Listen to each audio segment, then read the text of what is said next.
Sri Caitanya Candramrta, the nectar moon of Sri Caitanya. Chapter 3. Asirvada Rupa Mangala Charanam.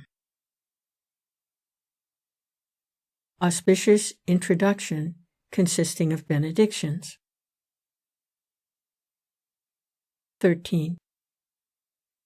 May Lord Caitanya, whose shoulders are like a lion's, whose smiling cheeks are the sweetness of all sweet things, whose body displays various wonderful symptoms of ecstatic love of Krishna, whose features are as splendid as the whorl of a blossoming golden lotus flower, and who is Sri Radha and Krsna joined in a single form, protect you.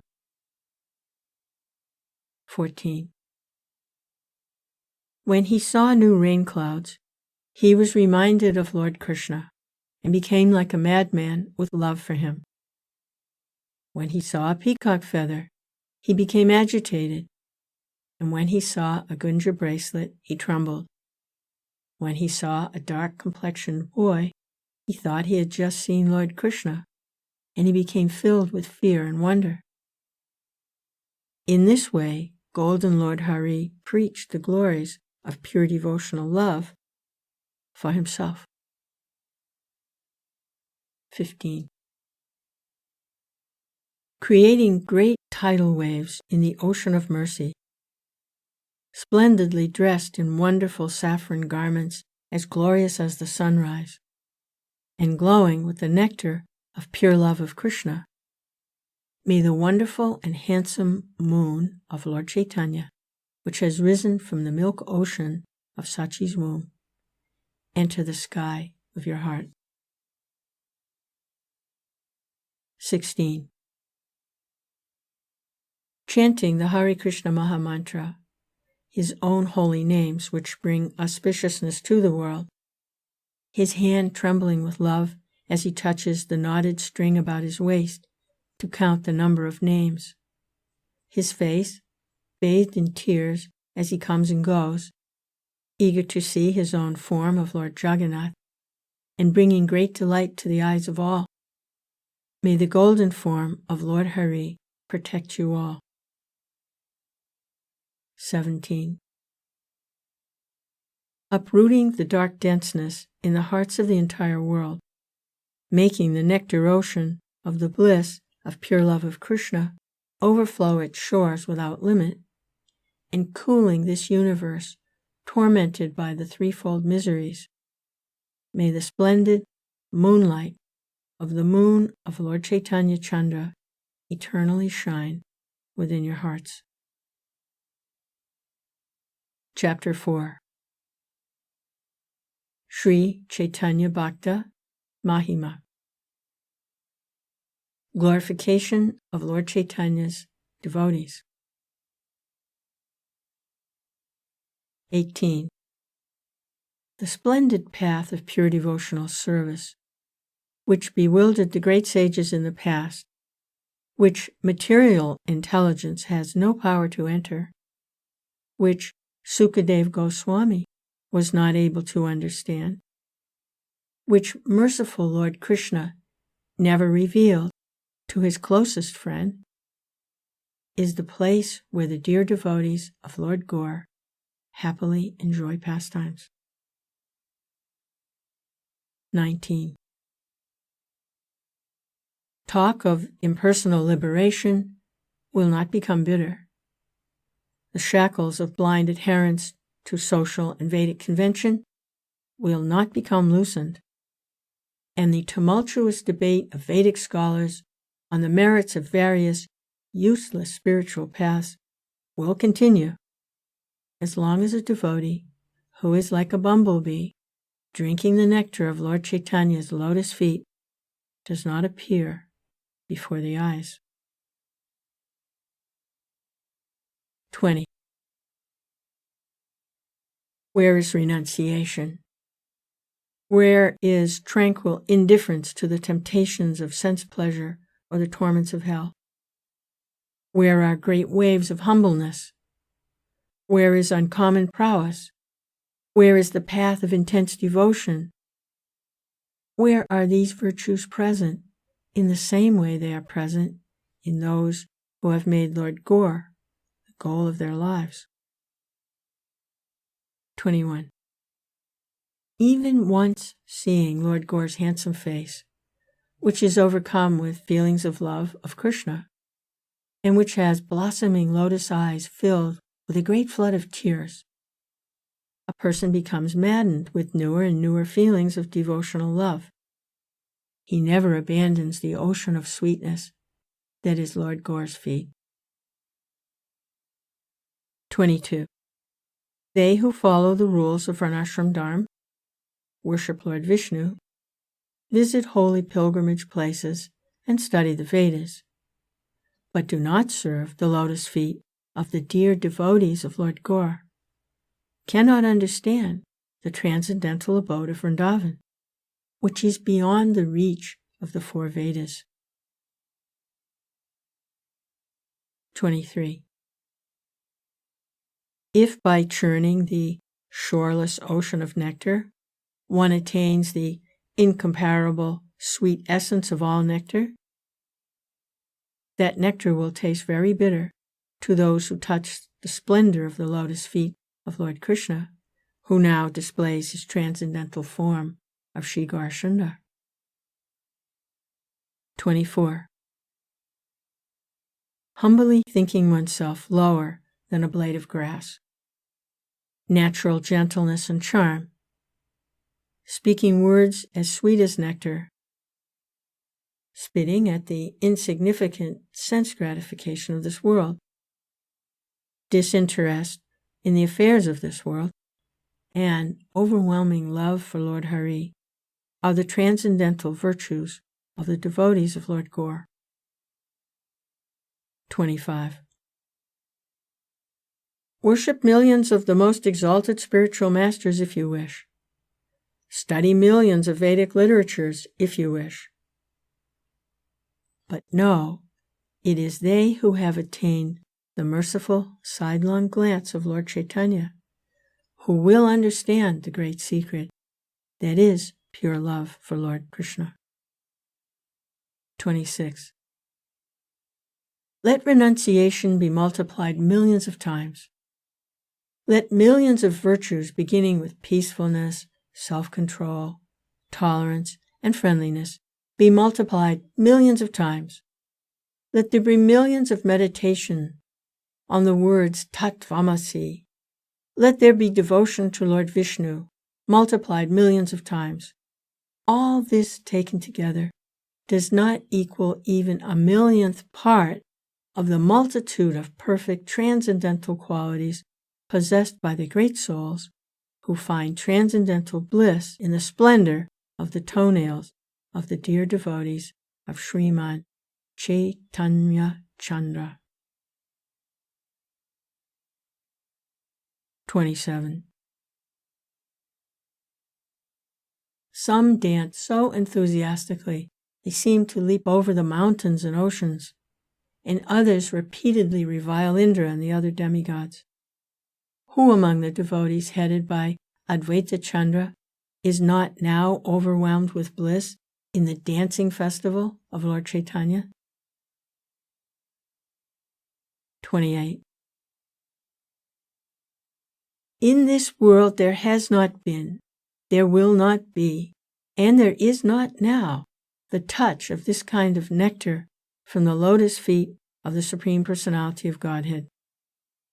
It is only by the great mercy of Lord Gaur, who enjoys transcendental pastimes, and by the power of devotional service to him, that the non-envious devotees know anything about this nectar. 29. Lord Caitanya is worshipped by the Upanishads. Lord Caitanya destroys the pride of the arrogant demigods and sages who do not worship his lotus feet. Ah, what person is so fortunate that he has personally seen Lord Caitanya? 30.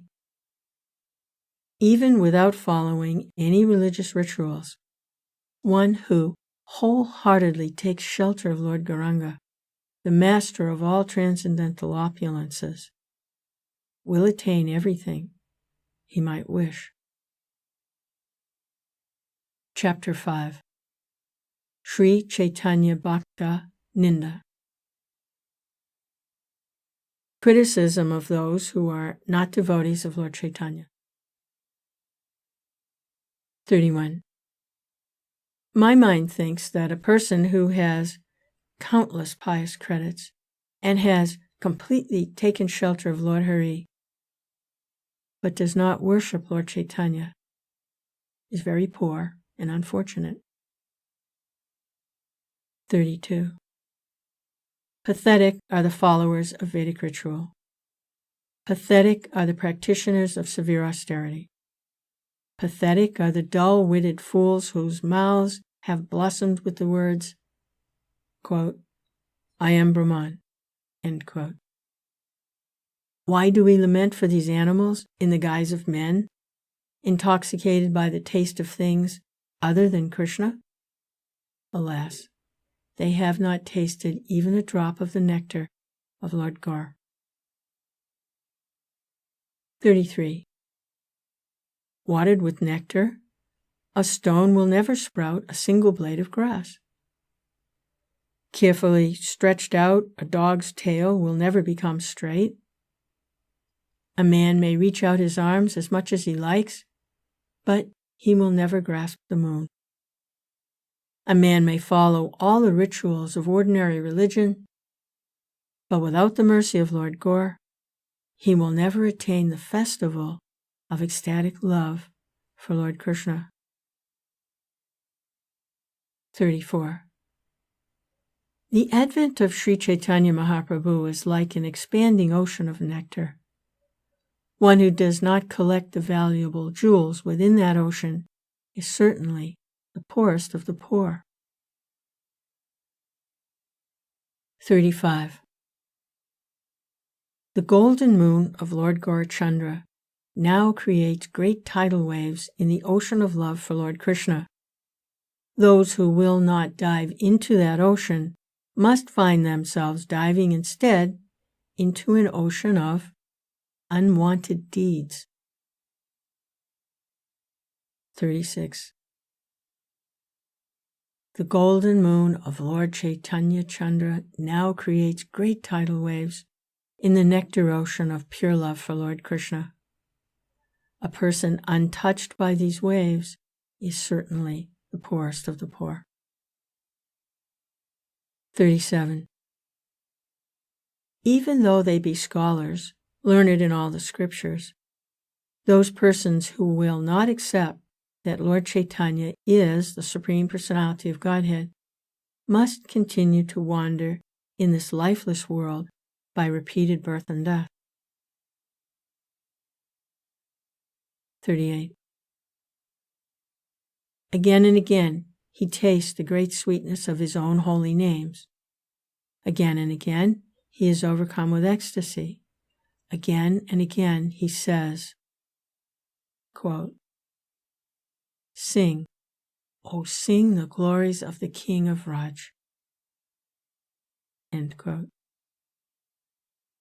They who have not seen Lord Gaurachandra in this way find pure love for Lord Krishna very difficult to attain. 39. Why should grass not sprout without seeds? Why should the blind not see? Why should the lame not be able to leap over mountains if those persons who have no devotion for Lord Caitanya, the master of the wonderful unparalleled opulence of the nectar of pure love of Krishna, could somehow attain the bliss of that pure love? 40. A devotee of Lord Govinda, whose mind is not wrapped in meditation on Lord Gaur, the philanthropist who, by wonderfully preaching the glories of the sweet nectar of pure love of Krishna, gave in charity the wonderful bliss of pure love of Krishna, is a bewildered fool. He is an animal in the guise of a man. 41. Although numberless incarnations of the Lord are described in the Shruti and other Vedic literatures, who, except for the Lord himself, has the power to describe the glories and opulences of Lord Gaur? How many times have the devotees not personally seen that their beloved Gaur is the Supreme Personality of Godhead, Lord Hari? Alas, alas, still the fools refuse to believe that Lord Gaur is the Supreme. 42.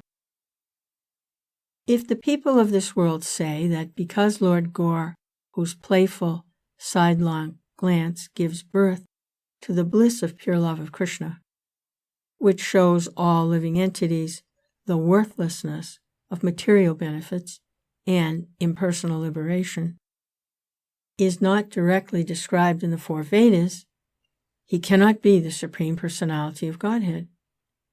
Then, alas, alas, they are all atheists.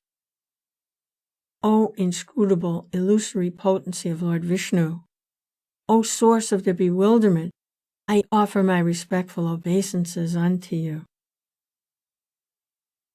43. Pathetic is his noble birth. Pathetic is his eloquence. Pathetic is his fame. Pathetic are his scholarship, wealth, and handsome young body. Pathetic is his status as a Brahmin. Pathetic is his observation of Varnashram Dharma. Pathetic is he who in the age of Kali does not worship the golden form of Lord Gopinath. 44. When they see Varkeshwar Pandit and the other devotees of Lord Gaur overwhelmed by continually tasting the very wonderful and splendid nectar of pure love for Lord Krishna, the Lord's exalted associates in Vaikuntha become filled with wonder, and the hairs on their bodies stand erect. Without performing many pious deeds, how can one become a devotee of Lord Gaur? 45. Lord Hari brought the full nectar of pure devotional service to this world. He gave his mercy to the living entities. He spoke with them, showed them his handsome smiling face, affectionately glanced at them from afar, and gave them a great festival of pure love of God. They who, despite having received so many gifts from him, still refuse to worship him, must be considered to be foolish, cruel-minded demons.